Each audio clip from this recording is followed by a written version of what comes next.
Hi, hello mga ka-inka! Pinuntahan nga pala namin ang pinakamasarap daw na fried siopaw. Matatagpuan dito sa Binondo at atin nga itong dinayo. At habang binabaybay namin ang lugar na ito ay kaway-kaway at kwentuhan muna kami mga ka-inka at excited na kaming makarating kung saan makakabili ng fried siopaw na ito.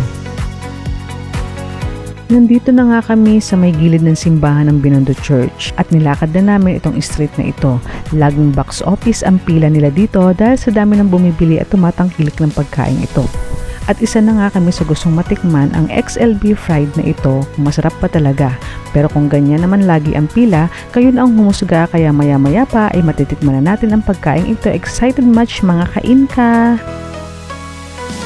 Kung nakapila at naghihintay ng order, enjoy muna natin ang paligid. Dito nga pala sa harap ng Ingbitin Building at gilid ng simbahan ng Binondo, matatagpuan ang Binondo Bites kung tawagin. At isa ito sa mga famous street sensation dito sa Binondo. Binondo Bites Fried XLB Siopaw sa halagang 150 pesos, may 5 peraso ka na. Meron din silang lava buchi na may 2 flavor, custards at ube sa halagang 180 pesos. Ito ay 8 pieces na.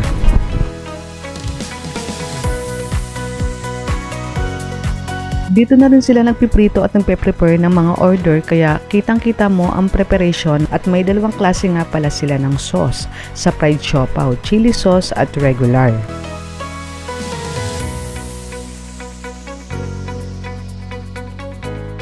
At eto na mga ka-inka ang order natin, tikman natin.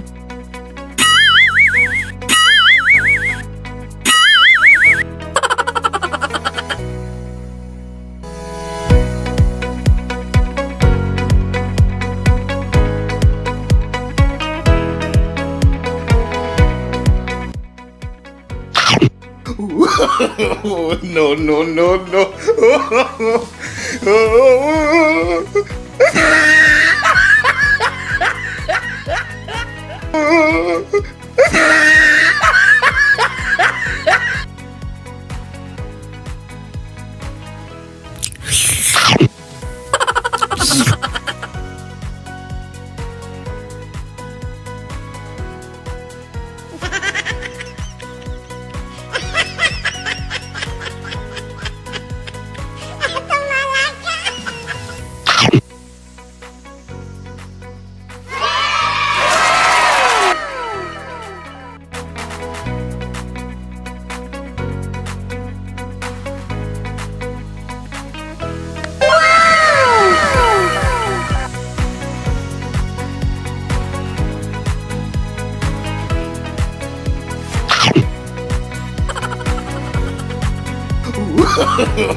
No, no, no, no.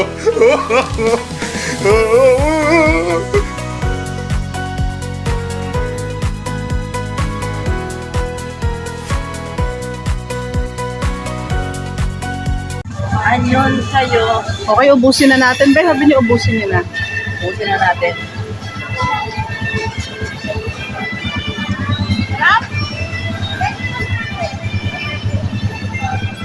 Ang sarap na yung sauce niya mga kapis. Hindi naman sauce ba? Naglulunod-lunod sa sauce. Napasarap.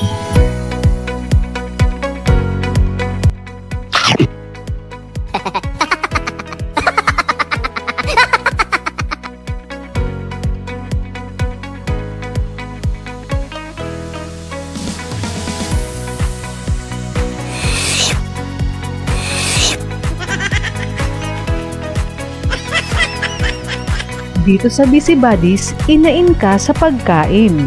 Thank you so much for watching. Bye!